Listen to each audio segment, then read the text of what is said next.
Hey there, welcome back to another video. This time around, it is my review of the 1983 horror film, The Hunger. Now, The Hunger to me personally is one of the best vampire movies out there. Even though it's not your typical vampire film in terms of, having people with sharp teeth biting into necks and all of that. I think it's one of the best vampire films because of its slick and just spectacular style, the direction by Tony Scott, the cinematography, and just the spirit of it, just the overall mood, atmosphere, and aesthetic. I think that's one of the big reasons why it's one of the best vampire films for me. And it's definitely a movie that absolutely deserves its cult following and then some. It's directed by Tony Scott, and this was his directorial debut. And for whatever reason, the film didn't really sink its teeth into a wide enough audience when it came out. So it wasn't a big financial success for the studio. And critics were kind of lukewarm on it or mixed on it. But it ultimately garnered more acclaim as the years went on. And it was actually a big reason why Tony Scott was hired to direct Top Gun. Because after The Hunger, he just went back to directing commercials for a little bit.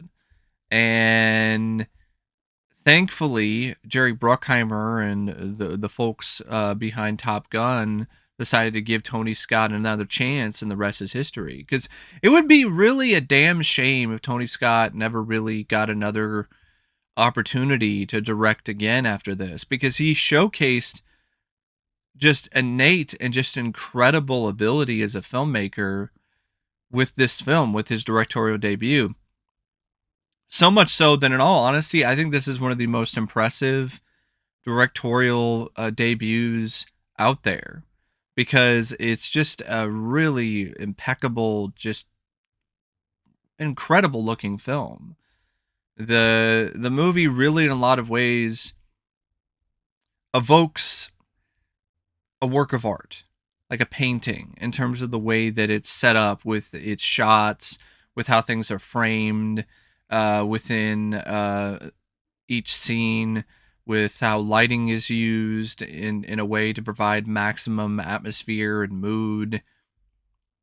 There are quite a few shots in this that utilize pans and zooms and different camera angles, and uses them in ways to really create very surreal imagery. And it showcases a pretty immense and high level of difficulty, and Tony Scott makes it look easy with this film.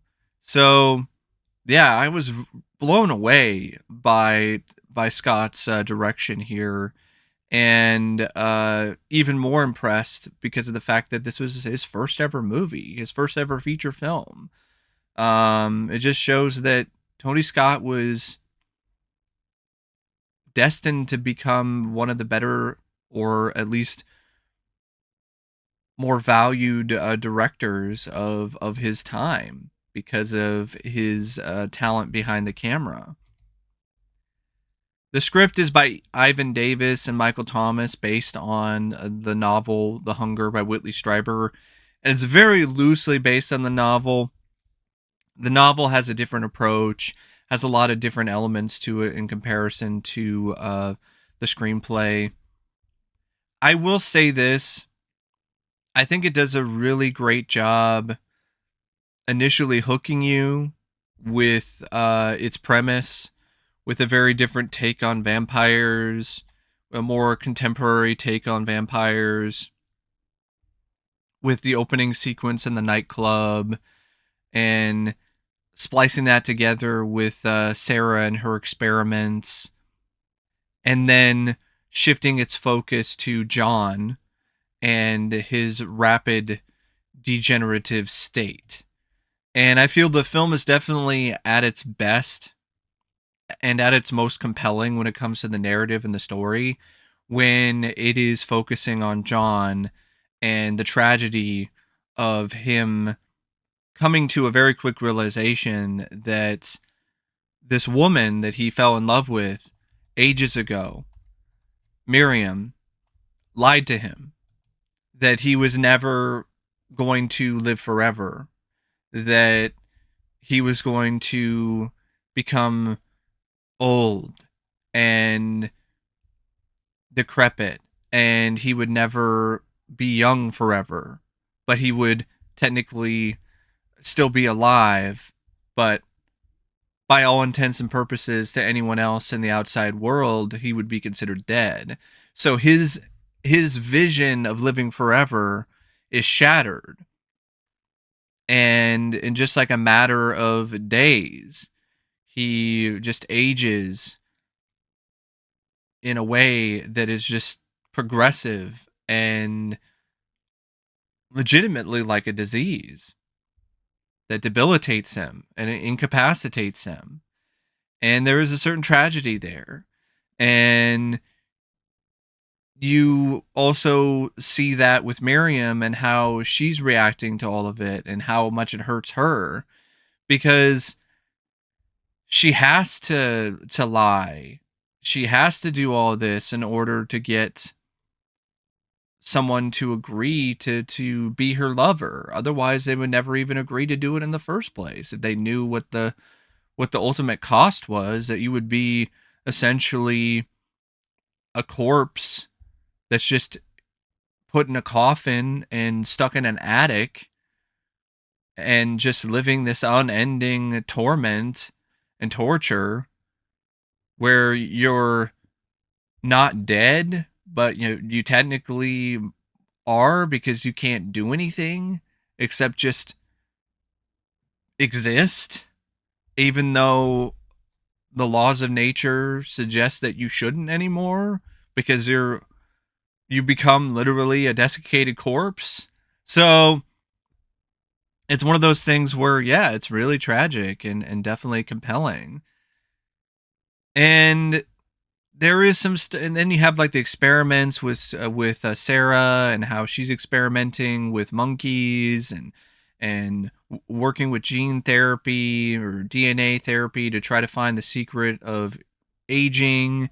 And they test it on this monkey, and it ages progressively in a similar way as John is, to the point where it's nothing but a pile of bones.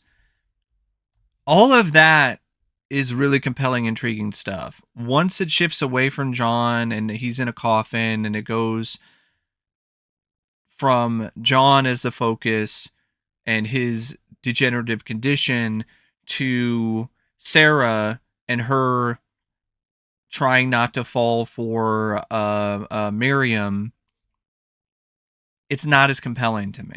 It's not boring. It's not bad. It's just not as compelling of a narrative as the initial one. And I think, honestly,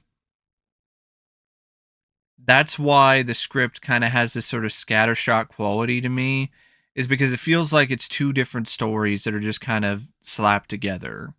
So it doesn't really feel like the whole stuff with Miriam courting Sarah is really that prevalent in the first half of the film. Maybe if the writers made that a little more clear, maybe had some scene, more sequences of Miriam flirting with Sarah in a more recognizable fashion, then I think maybe that whole second half might play out a little bit better. But the way that it is, it's just not as strong. And it doesn't help either that you have the sequel bait ending, which apparently wasn't the intention of the writers or anyone involved with the movie, but it was a studio mandate. Of course it was, because the studio thought they could have a sequel. So that's why Sarah is alive at the end instead of taking her own life, instead of living forever with the price of having to drink blood and essentially be a love slave in a lot of ways to Miriam, and ultimately suffering the same fate as John. But instead of sticking to their guns and going with that ending, they had a sequel bait ending, which I don't think it's nearly as effective, but it still kind of works because of the fact that Miriam has the tables turned on her, and now she gets to suffer the same fate as her doomed lovers. And it definitely does seem fitting in that regard that she suffers that fate where she's locked away in a coffin and in a attic or in a basement somewhere for the rest of her eternal life. That, and I do like the scene where the corpses or her lovers, they come back to life in various different forms of decomposition and turn the tables on Miriam and scare her to death, basically. Where they make her fall off the balcony. Although I will say this, that scene seems a little clunky because I don't know why she ages just because she fell down to the floor. I thought maybe she would have fallen on something, would have impaled her or some or one of those things.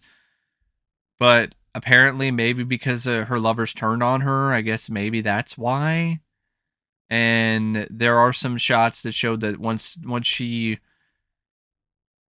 suffers the degenerative state and ages in a matter of minutes, hundreds of years, her lovers then are finally able to pass on. So maybe that's why. Maybe that's it. Maybe them being in this state is connected to them still being tied to her in some way. And if they kill her or in this case take her out of the equation and essentially make her like them, then they're free. But I don't know. It seemed a little it did seem a little clunky. There's also some other stuff with this guy Tom Haver who's dating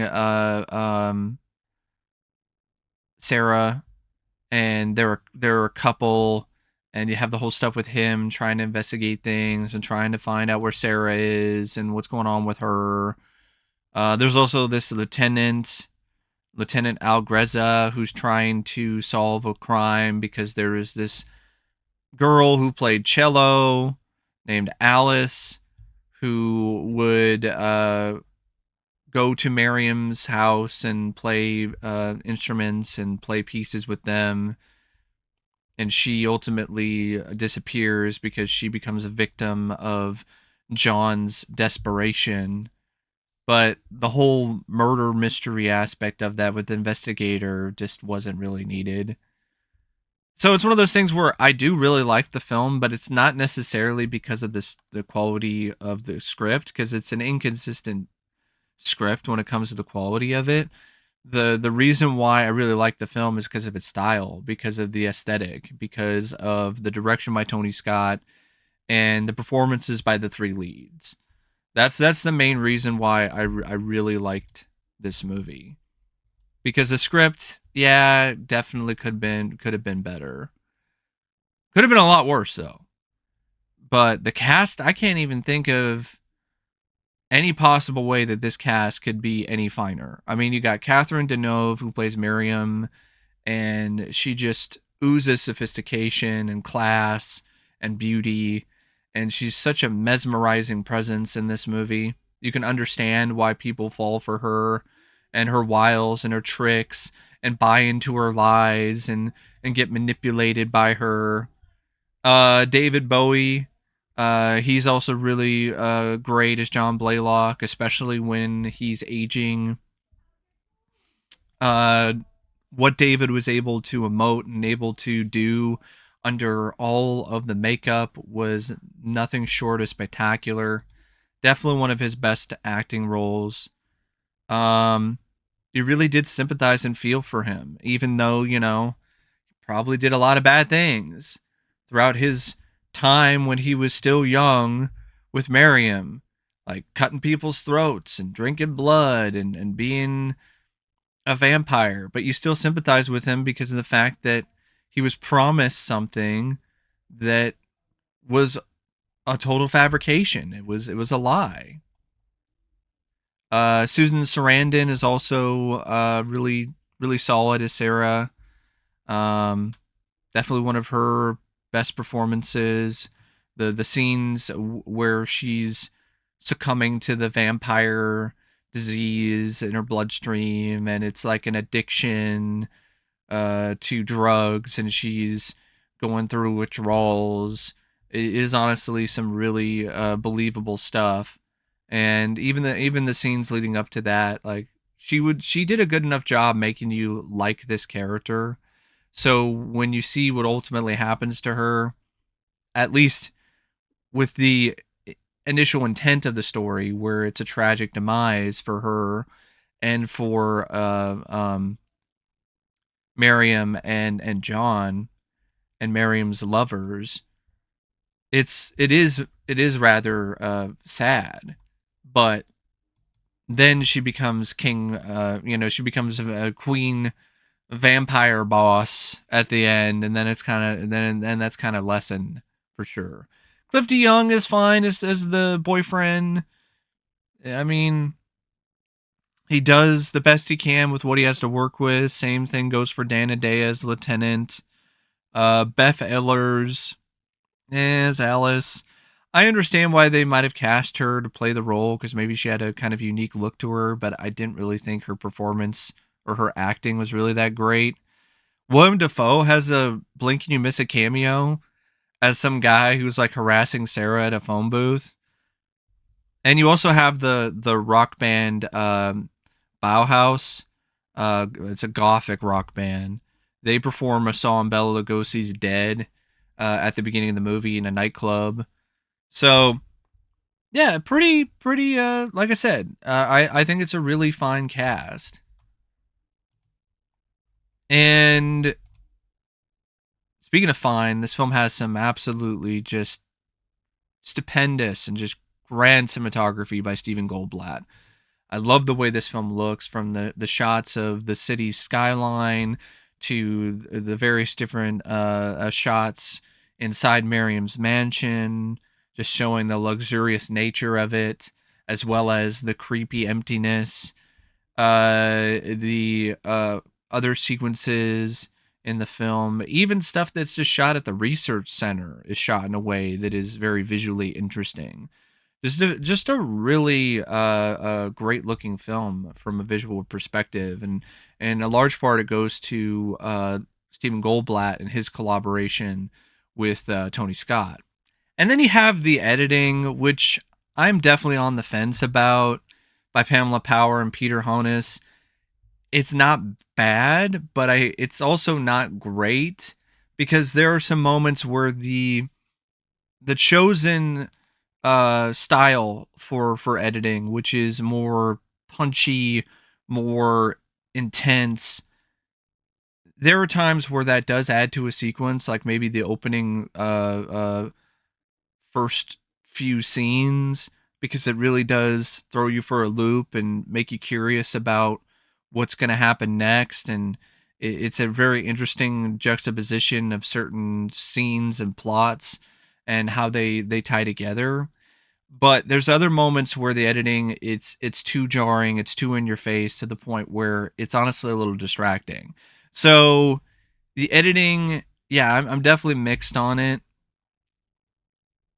And despite, my issues with the editing or with the script, it's still a rather consistent film on numerous other levels. I mean, the score by Howard Blake, Danny Jager, and Michael Rubini is a really unique score, because it's a compilation or a combination of classical music, which really does add a certain extra bit of grace and beauty and just impact and just overall feel to the film that really does have this sort of elegance, this gothic elegance to it. But then there's other sequences where the score is more punk or more electronic, and the scenes where the two genres mix is very, let's just say, different and can be atonal, but it actually fits the film rather well because Miriam and John, in a lot of ways, because they're so old, and Miriam in particular, because she dates back to the times in ancient Egypt. So it is this kind of smack in the face type of combination of different forms of music, which fits the characters because they are always clashing with what the modern sensibilities or the modern tastes are. And definitely one other thing that I want to mention is Dick Smith's just unbelievable makeup effects for this movie. I mean, Dick Smith, he's hands down the master of old age makeup. No one since has even come close to being as great as he has been. That this is just a little bit of what John looks like. Um, it's not really the best photo, but you can find photos online or find scenes from this film. But yeah, just the way that Dick Smith handled David Bowie and just made him look older and older and older to the point where then he was so old that he didn't even look human anymore was some really effective body horror kind of stuff. And I would say some of the film's biggest scares are honestly just with that, with John just aging into this decrepit monster. He did a good job with the corpses as well, in the film's finale. So yeah, some really incredible and just magnificent makeup effects by Dick Smith. And another thing I want to mention is just how well this film handles some of the themes and some of the subtext, because there's a lot of films of this nature that are like The Hunger. Let's just say a lot of modern A24 horror films that have subtext, but they aren't nearly as strong when it comes to the characters or the plots. And it just feels like subtext is just pretty much all that they have. Or that's the majority of the film's positives when it comes to the story or the narrative. And The Hunger, I think, balances all of those things rather well, where you have a lot of subtext and commentary about youth and people's dangerous and debilitating obsession with it, the of course dangers and moral complexities of being immortal and what the price is, and how the obsession with being young and not dying ties in with other addictions and other vices, and how they have similar uh, uh, consequences and similar destructive qualities. And I really do feel that this is easily the best film when it comes to like the fear of growing old, because the stuff with John is it's downright terrifying. It really is. If you think about it, that's a horrifying thing to think about, that you're going to get older and older and older to the point where no one's going to recognize you anymore, and you're going to be this just monstrous old thing in a span of like a few days. That's some scary stuff. And I think that is probably what a lot of people have in their minds when they realize that they're growing old. Like they think about the extreme, like, oh no, I'm getting old. I'm gonna be like I'm a monster now. And this film really taps into that fear and why people are obsessed with all these different things to try to stay young. And I think that's really what The Hunger is in this. It's The Hunger is about, yeah, it is about, love and maintaining the love for somebody way past its expiration date, the stuff with Miriam and her lovers, but it's also about this obsession and desire of staying young and not aging.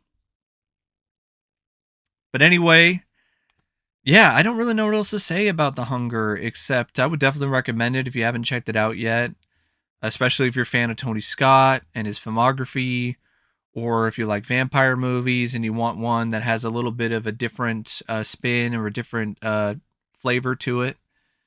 But yeah, that's my review of The Hunger. And until next time, thanks for watching, and I'll see you later. See ya.